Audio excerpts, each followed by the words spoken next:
President Joe Biden and Russian President Vladimir Putin exchanged cordial words and plotted modest steps on arms control and diplomacy, but emerged from their much-anticipated Swiss summit yesterday, largely where they started, with deep differences on human rights, cyber attacks, election interference and more. The two leaders reached an important agreement to return their chief diplomats to Moscow and Washington after they were called home as the relationship deteriorated in recent months. Good morning, I'm Sarah Sapsanama and these are the top stories of the hour. At least 9 people killed in rain-induced disasters in the country yesterday. The Weather Forecasting Division urges people in flood and landslide-prone regions to take maximum caution. The stock market hit hard with the release of a list of 51 companies, terming them as risky. Pressure mounts on the Securities Board of Nepal to take action against the perpetrators. US President Joe Biden and Russian President Vladimir Putin praised their talks in Geneva. The two sides agreed to begin a dialogue on nuclear arms control and return ambassador to each other's capitals. And Italy become the first team to advance into the round of 16 of Euro Cup, blanking Switzerland 3-0. Wales take care of Turkey 2-0. Russia defeat Finland by a solitary goal. Normal life has been crippled in the country due to floods and landslides induced by incessant rainfall. 9 people were killed in the floods and landslides in the country yesterday. Meanwhile, the Weather Forecasting Division has urged people in the flood and landslide-prone regions to take maximum caution.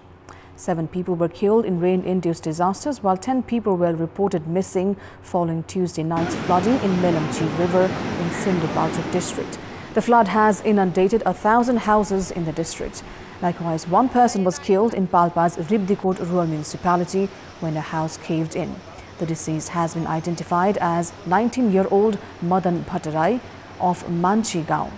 Meanwhile, another person was also killed and 2 others were injured when landslide struck Doti's K.I. Singh rural municipality. The deceased has been identified as 62-year-old Khadak Singh Bom.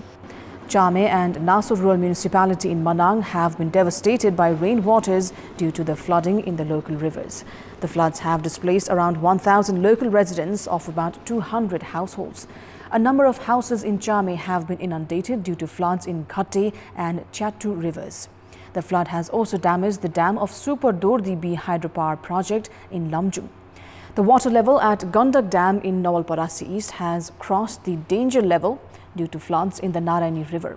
Several road sections under the East-West Highway and the Siddhartha Highway have also been damaged due to rain-induced disaster. Bagmati, Gandaki and Lumbini provinces have been receiving more rainfall than other regions of the country. The Weather Forecasting Division has warned of further floodings in Narayani and Gandaki rivers as districts including Arghakhachi, Lamjung, Kaski, Chitwan, Palpa, Gulmi and Magdi are receiving excessive rainfall. The Forecasting Division has also urged people living in regions near rivers to remain vigilant as the risk of floods and landslides has increased in many parts of the country. The country continues to reel under coronavirus as 52 deaths were registered yesterday, taking the death tally to 8,558. The total number of COVID-19 cases has reached 614,216 as 2,014 more individuals tested positive. Kathmandu Valley reported 499 positive cases yesterday. The total infected includes 60.89% males and 39.91% females. According to the Health Ministry, 8,687 tests through PCR method were carried out yesterday. The infection rate in the country now stands at 23.1%. 3,082 individuals registered full recovery, taking the recovery tally to over 5.43 million, while the recovery rate stands at 88.5%. The death rate stands at 1.6%.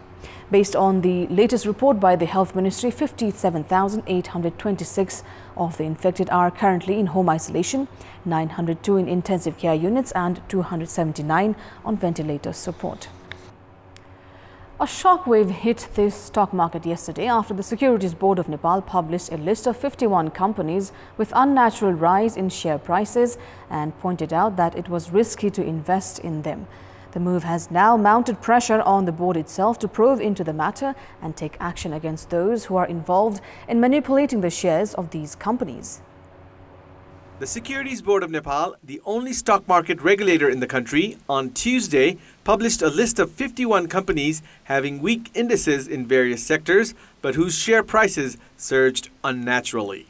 Earlier, the board, which used to ask investors to invest in companies based on financial status and dividend history, found that the share prices of these companies with weak management and financial status had surged by up to 1,200%.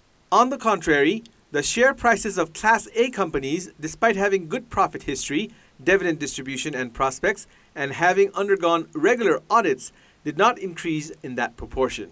The Securities Board of Nepal stated that it published the details with facts to avoid further irregularities and to avoid putting more investors at risk. The board has also informed of taking further action against those involved in such irregularities after conducting a detailed study. The board informed that it has been carrying out a detailed investigation into the transactions of companies with price to earnings of more than 100, earnings per share negative, net worth per share below face value, share price rising more than 300% within a year, and current capacity assessment. The Securities Board of Nepal's move largely affected the share market on Wednesday. The decision from the board has prevented companies from raising prices unnaturally and small investors from buying shares amid rumors. However, some stakeholders have criticized the board for making the list public, alleging the companies instead of the perpetrators. Meanwhile, the board has neither urged investors to refrain from investing in the listed companies, nor has it portrayed them as bad companies. It has stated that investing in such companies is highly risky, even as the share market itself is a risky sector. Experts have opined that it would be more appropriate for the board to monitor the surging share price based on circular transaction, cornering, and hidden transaction instead of listing out these companies. Meanwhile, the Securities Board of Nepal has not taken action against these perpetrators so far. However, experts have opined that if the board limits itself in just conducting probes and not taking action, the board is likely to be accused of attempting to influence the share market. In our Public Voice segment, we've asked locals in Solukhumbu why has the government lacked seriousness in containing the spread of the deadly coronavirus. Let's take a look at what they had to say.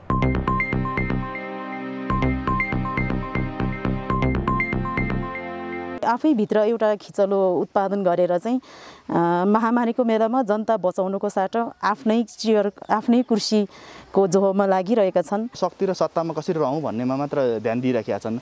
जनता अहिले यो महामारीको बेलामा चाहिँ जनता कस्तो खालको समस्यामा छन् भन्ने कुरा उनले भुलिसकेका छन्। राजनीतिक खिचतानीको कारणले पनि देशमा केही पनि हुन नसकेको हो। जनतालाई कोरोनाको प्रभाव बारेमा समयमै सचेत गराउन यथाशक्ति सचेत गराउन नसक्नुको कारणले गर्दा सरकारले प्रभावकारी काम गर्न नसकेको जस्तो लाग्छ।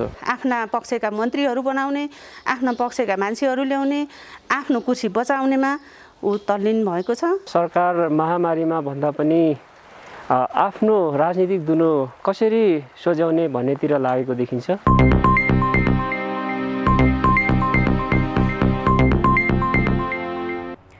Time now for our segment Public Pulse, where you text us with your opinion.